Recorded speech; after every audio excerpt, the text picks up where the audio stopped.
اگر ایک شخص 40 سال کی عمر میں توبہ کرتا ہے اور اس سے پہلے نمازیں نہیں پڑھی تو کیا وہ قضا پوری کرے گا؟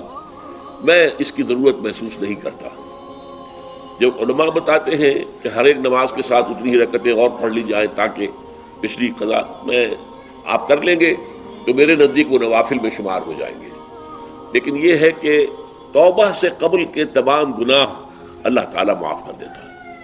توبہ خالص ہو، صحیح ہو، شرائط پوری ہو، حقیقی ندامت ہو، آئندہ طے ہو جائے کہ اللہ کا کوئی حکم نہیں ٹالوں گا اور چھوڑ دیا جائے گناہوں کو، تو پھر توبہ صحیح ہے۔ اور اگر وہ حقوق العباد کا معاملہ ہے تو یا تو اس شخص سے معافی مانگی جائے، حاصل کی جائے معافی، یا اس کی تلافی کی جائے۔ چوتھی شرط یہ ہے حقوق العباد، بندوں کے حقوق وہ بندے ہی کریں گے، یا پھر آخرت میں آپ کی نیکیاں اس کو دے دی جائیں گی یا اس کے برے اعمال آپ کے کھاتے میں ڈال دیے جائیں گے۔ لیکن توبہ اگر صحیح شرائط کے ساتھ ہو تو تمام گناہوں کا کفارہ ہو جاتی ہے۔ قضائے عمری کا طریقہ، اس میں نے بتایا تھا کہ سنن ابی داؤد میں ایک حدیث ہے کہ نبی علیہ السلام فرماتے ہیں کہ قیامت والے دن جب انسان کے فرائض میں کوتاہی نکل آئے گی تو اللہ تعالیٰ فرشتوں سے فرمائے گا کہ میرے بندے کی نفلی اور سنت نمازیں جو ہے نا ان کو فرضوں کی جگہ تول لو اور چھٹکارا کر لو۔ یہ اس لیے ہم سنت مؤکدہ کے اوپر، مؤکدہ کا مطلب کیا ہے؟ تاکید کی گئی، ویسے ہی نماز کا حصہ نہیں ہے، یہ الگ سے ہے۔ بخاری مسلم میں حدیث ہے جو فرض نماز کے علاوہ 12 رکعتیں روزانہ پڑھے گا اللہ تعالیٰ اسے جنت میں محل دے گا۔ اور بخاری مسلم میں پھر اس کی تفصیل بھی آئی ہے، 4 ظہر سے پہلے، 2 ظہر کے بعد، 2 مغرب کے بعد، 2 عشاء کے بعد، 2 فجر سے پہلے، پھر جو سنت مؤکدہ ہے۔ تو یہ 12 رکعتیں تو ہم نے پڑھنی ہوتی ہیں، اور 3 وتر وہ صحیح بخاری کے اندر موجود ہے۔ قاسم بن محمد بن ابی بکر کہتے ہیں، یعنی حضرت ابو بکر کے پوتے قاسم، صحیح بخاری میں، وہ کہتے ہیں میں نے صحابہ کو 3 رکعت وتر کے اوپر پایا ہے۔ ٹھیک ہے، البتہ ایک پڑھنے میں حرج نہیں ہے، لیکن صحابہ کو میں نے 3 وتر پہ پایا ہے۔ اور پھر وہ آگے حدیثیں لے کے آئے کہ سیدہ ام سلمہ اور سیدہ عائشہ صدیقہ رضی اللہ تعالی عنہا سے روایت ہے کہ نبی صلی اللہ علیہ وآلہ وسلم وتر کی نماز کے بعد 2 نفل پڑھا کرتے تھے۔ اور یہ جو حدیث ہے نا ترمذی میں، یہ حدیث صحیح مسلم میں بھی موجود ہے۔ صحیح مسلم میں حدیث ہے کہ سیدہ ام سلمہ سلام اللہ علیہا کہتی ہیں کہ نبی علیہ السلام ہمیشہ وتر کی نماز کے بعد 2 نفل بیٹھ کے پڑھا کرتے تھے۔ تو میں نے یہ ٹروتھ ریویل کیا کہ 12 رکعتیں سنت مؤکدہ اور 3 وتر کتنے ہو گئے؟ 15، اور 2 نفل وتر کے بعد 17۔ تو دن رات میں فرض کی بھی 17 ہی رکھتے ہیں جو آپ پہ فرض ہے، 2 فجر، 4 ظہر، 4 عصر، 3 مغرب، 4 عشاء، سنی شیعہ سب کا اجماع ہے اس کے اوپر۔ تو اگر آپ یہ 17 رکھتے روزانہ پڑھتے رہے تو آٹومیٹکلی ایک دن کی قضائے عمری آپ پڑھ رہے ہیں۔ جو قضائے عمری جنہوں نے بنائی ہوئی ہے نا، ویسے تو توبہ کر لیں اور جو پرانی ہے وہ توبہ سے معاف ہے، باقی ساتھ ساتھ تو ظاہر قضا کرنی ہے۔ بخاری مسلم میں حدیث ہے جو شخص بھول جائے یا سویا رہ جائے، جب اسے یاد آئے اسی وقت نماز کو قضا کر لے، یعنی پڑھ لے وہ نماز۔ توبہ کے بعد جو نمازیں قضا ہوں وہ آپ نے ساتھ ساتھ پوری کرنی ہے۔ جو پرانی وہ کہتے ہیں 30 سال کی قضائے عمری، وہ تو پھر آپ لگے رہیں گے۔